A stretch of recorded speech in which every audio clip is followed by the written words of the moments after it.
hear me? Yeah, I can hear you. Am I doing this right? I have no idea. I just got in. I'm trying to share the, I'm closing out my other applications so I can share the presentation. Okay. It wouldn't let you come in until it was close to time. Summer's having difficulties.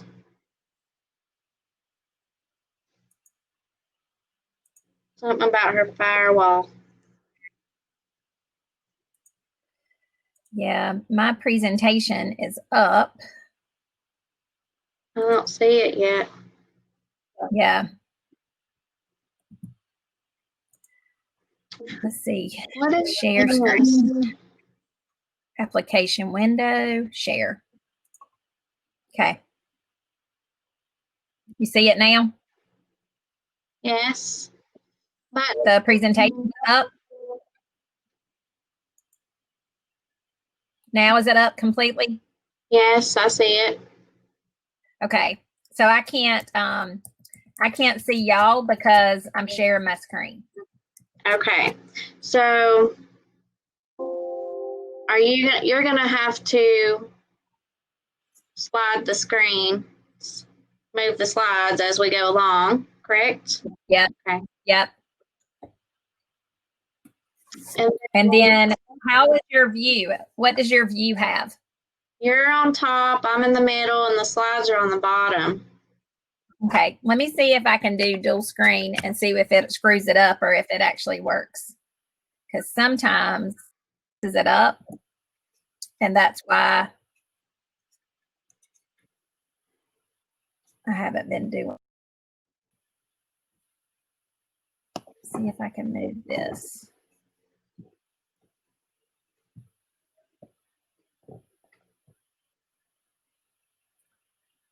All right, so I see me and the slides. If we do it this way, how do I get?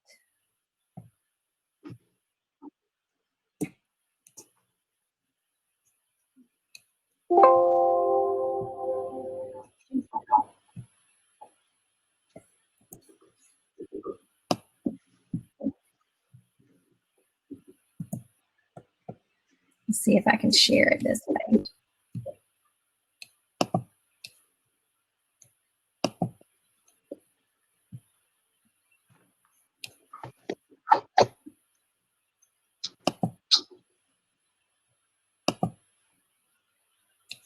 Nope.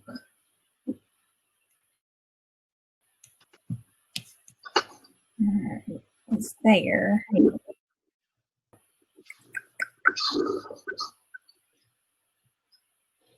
see if PowerPoint can be moved over to the second screen. Nope, it only lets you do it in one screen.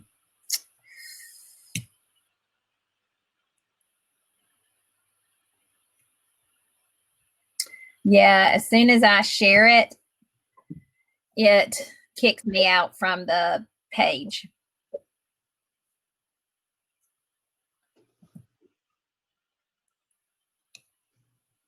Actually, that's up. See, but every time it catches up, you see how it.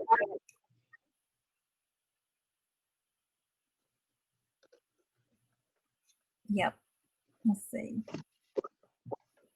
Yeah, it's only letting you do that on one screen.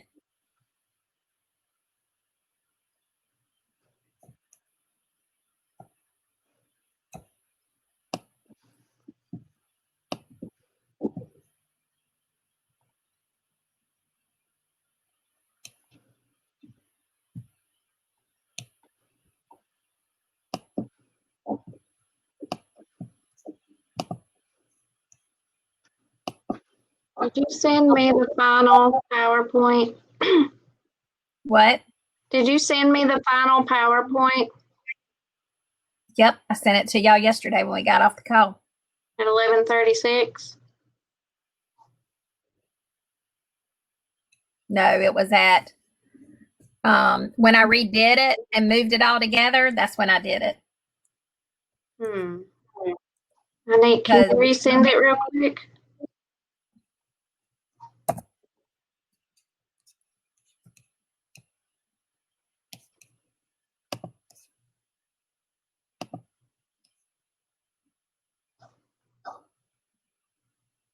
I got to open up Outlook, and so it'll be just a second.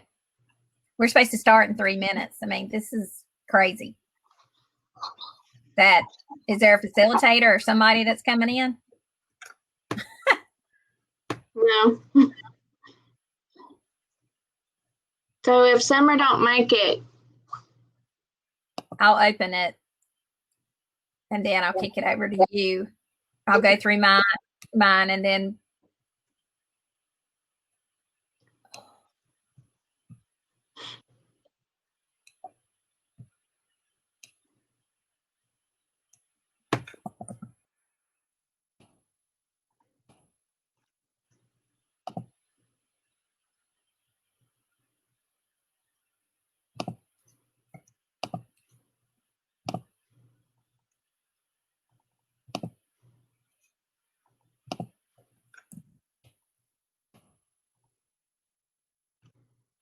okay, I just sent it.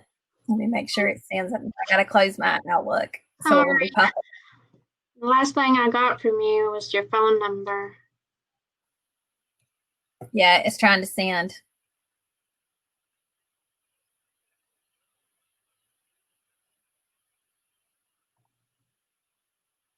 What was that? It's my Outlook giving me reminders. It's trying to send this, but because this other program's open, I don't know if it's going to let me send it.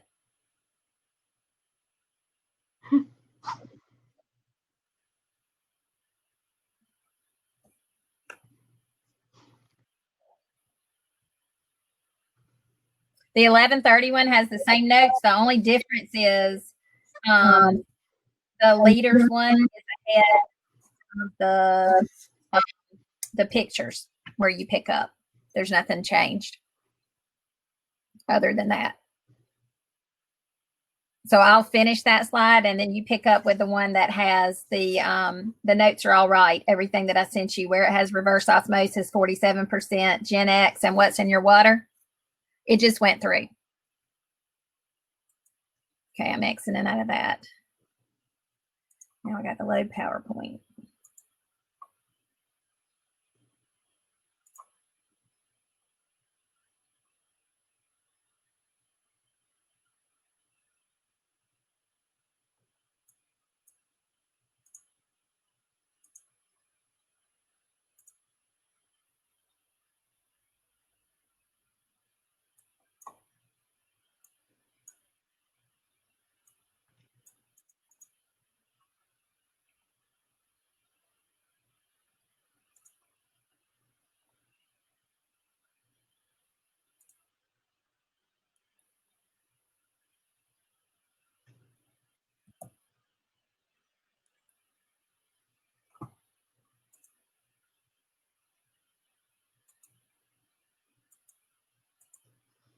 So I haven't gotten it yet.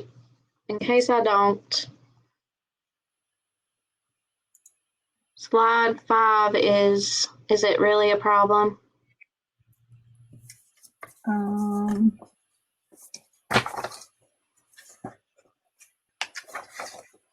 have, is it really a problem? Then lessons from the field with the leaders. And then you pick up with number 7, which is 47%. Then what we can do to affect change. And then the more information as you close it out. All right. Are you seeing it on your screen? Yes. The presentation, Dana? Okay. Hey, guys. Hi. Tina? Yes? I can't see any of the presenters when I'm sharing my presentation. That takes up the whole screen. Okay. I don't have a way to do it. So since I'm doing share screen, I won't be able to see y'all. But we're waiting on Summer. Did she come in? I haven't seen her. Okay. I haven't seen her either yet, but I'll check in the room if she happened to sign in to the room.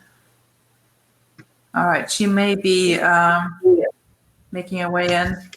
Oh, there she is. Perfect. Yes, I've been saying. All right, well, we're going to kick off since we have some time to think about. So are you ladies ready? Awesome. Yes, ma'am. Welcome back, everybody, to the second project that we're going to hear from. If you're just making your way into this this forum and did not participate in the last one, I just want to repeat that this is the Emerging Leaders program, Emerging Leaders in Public Health program. And this is the culmination of the program where they all the groups get to present a project in tackling a public health issue. I am, as I mentioned in the previous setup, I am always very proud of these groups because I think that there are so much innovative ideas and thoughts and solutions as a very solution-oriented group that we all should pick up on and make sure that we could implement on a larger scope. Without any further ado, I would like to introduce the next group, and this topic is on safe drinking water, and the title of the project is Safe Drinking Water Awareness in Eastern North Carolina, GenX and PFAS Hazards, the Silent and Invisible Killer. The group is consisting of Kelly Ransdell from the National Fire Protection Association, Dana Larned from the Appalachian District Health Department, and Summer Curry from the Davidson County Health Department. Ladies, over to you.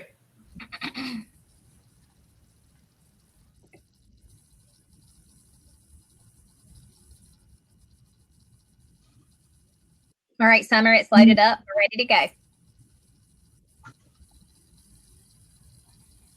Okay, good morning. What we're presenting on is GenX, Safe Drinking Water Awareness in Eastern North Carolina.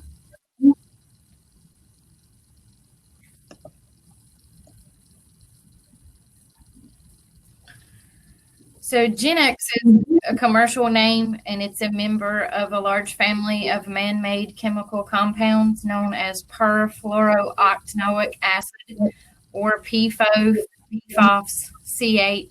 These chemicals have been around since the 1940s, but GenX was not created by DuPont until 2009. In 2015, ChemWars, a manufacturing plant on the Cape Fear River in North Carolina, which is a spinoff of DuPont, began using GenX in manufacturing processes. GenX was thought to be a safer version of C8 by dropping one of the carbon bonds. The carbon-fluorine bonds are so strong that they endure in the environment for a long time and do not degrade. Over 3,500 personal injury claims and links to 6 diseases resulted from a leak of C8 at DuPont's West Virginia plant in 2001. Most major U.S. manufacturers voluntarily agreed to phase out PFOA or PFAS production by the end of 2015. These chemicals have been transported into groundwater, surface waters, and soils in the areas close to their point of manufacture and at great distances. Surface water and groundwater can become contaminated with these chemicals when they are released from manufacturing plants, industrial sites, and military bases, and dumped into nearby streams, lakes, and rivers. When these sites release chemicals through smokestacks, the rain mixes with PFOA or PFAS and then with groundwater, soil, and nearby water used for drinking water.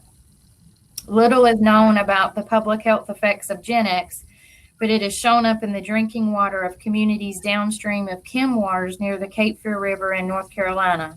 What we do know is that GenX and PFOS or PFAS have been shown to cause cancerous tumors in lab rats, thyroid disease, high cholesterol, ulcerative colitis, pregnancy-induced hypertension, liver function abnormalities, and many more.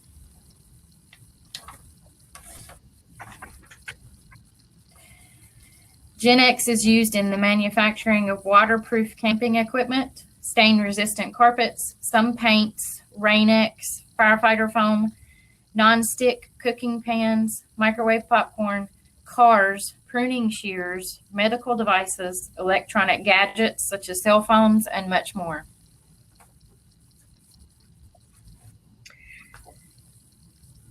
Summer actually had some background related to PFAS and PFOA and also GenX because of some work she had done in graduate school. And so we decided to take on this project. And I'll be very honest with you, when we started it, because Dana is from the mountains and Summer is from the foothills and I'm considered from the east, I figured this would be a very limited scope project. But what we found is that every North Carolinian should be very concerned about what is happening in the eastern part of our state because it has effect all the way from the mountains down to our coastlines. We took a look at the Cape Fear River Basin, and we specifically looked at this lower portion. In the little picture here, you'll see that actually the Cape Fear River begins up in the Greensboro area, and it goes down through Fayetteville, and then down to Wilmington, and it dumps out near Brunswick County.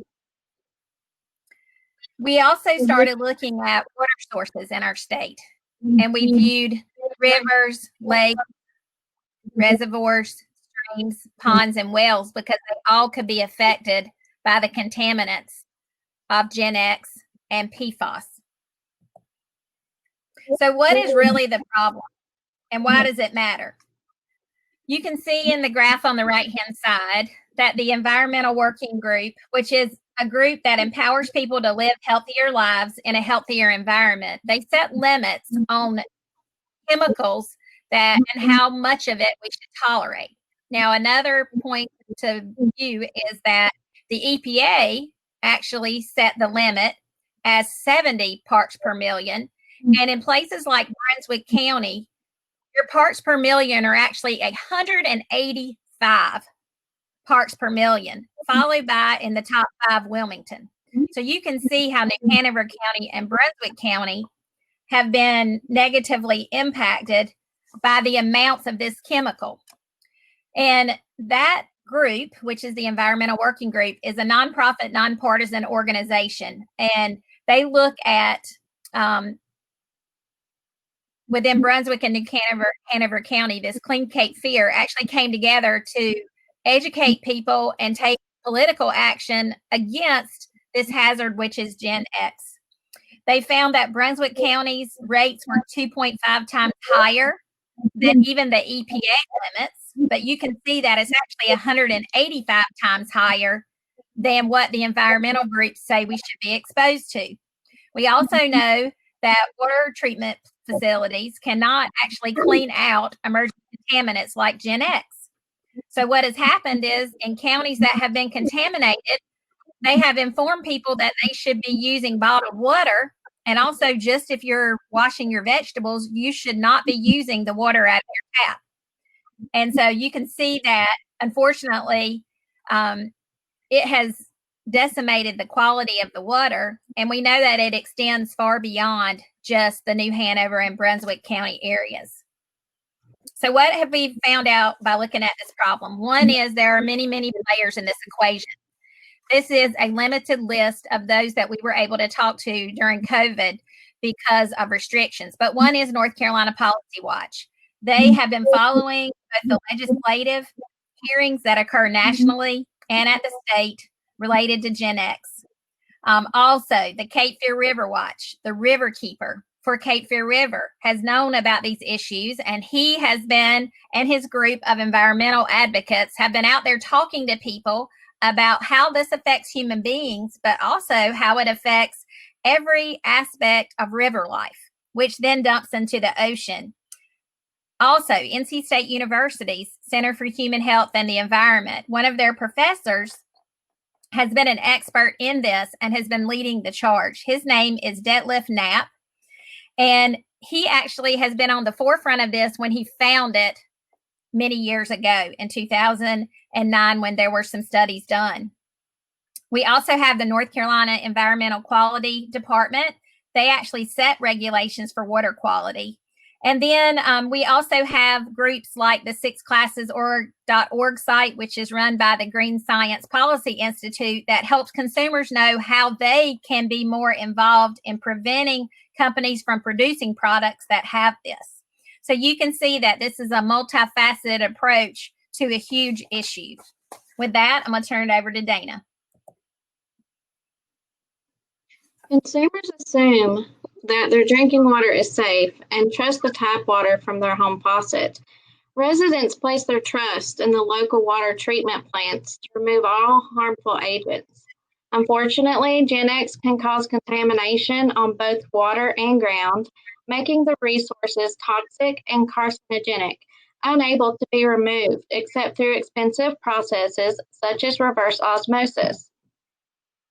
It is detrimental that the public become educated on the contents of their drinking water and the ingredients that should not be present in what is presumed to be safe, consumable water. It can be difficult for the public to request and receive a list of substances comprising the water in which they are ingesting. If they are able to access it, they may then have difficulty understanding the terminology. Experts agree that educating the public on how to get involved in protecting their drinking water and how they can determine what's in their drinking water is the best way to see this issue resolved. In order for one to find out what is actually in their drinking water, they will need to request a copy of the water test report, also known as a consumer confidence report. That includes emerging contaminants.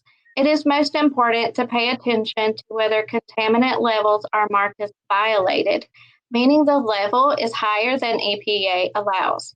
This will be the best indication of how the contaminants in your water source might affect your health.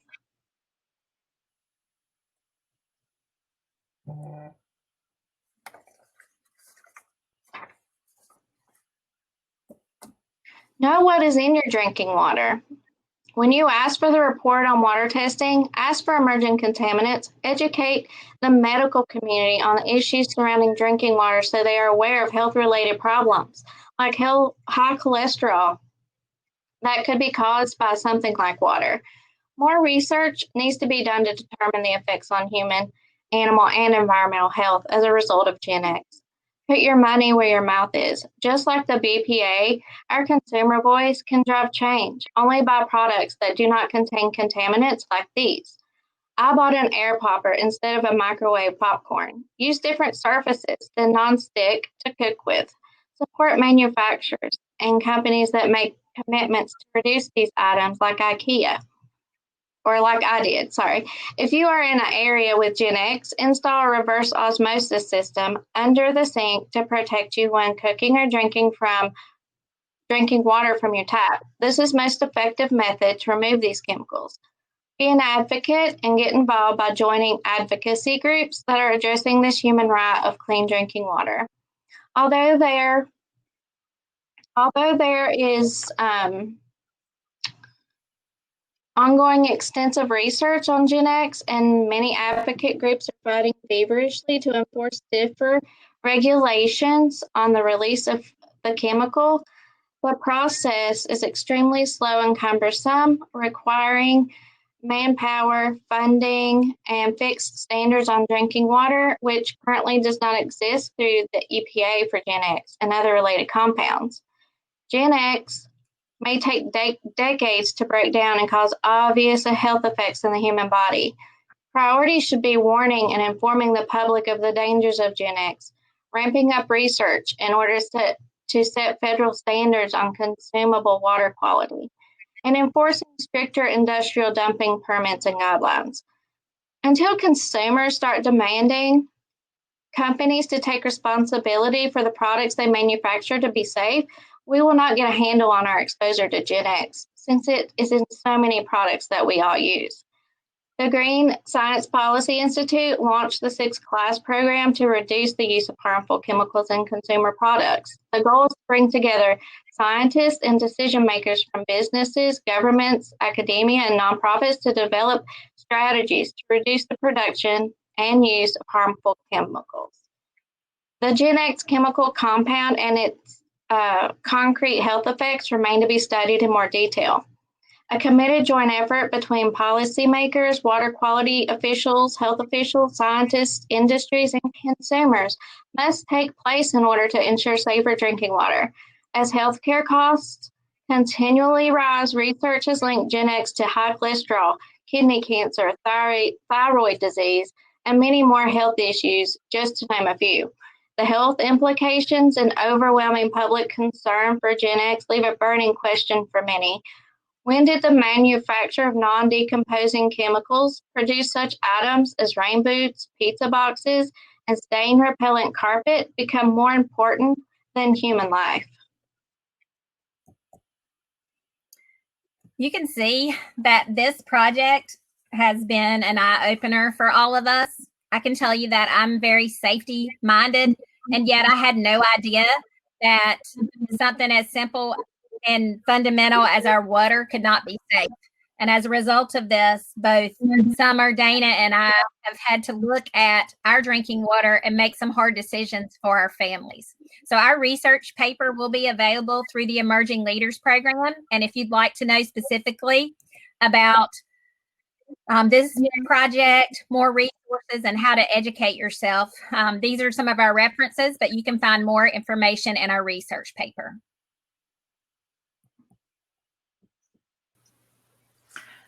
Thank you so much.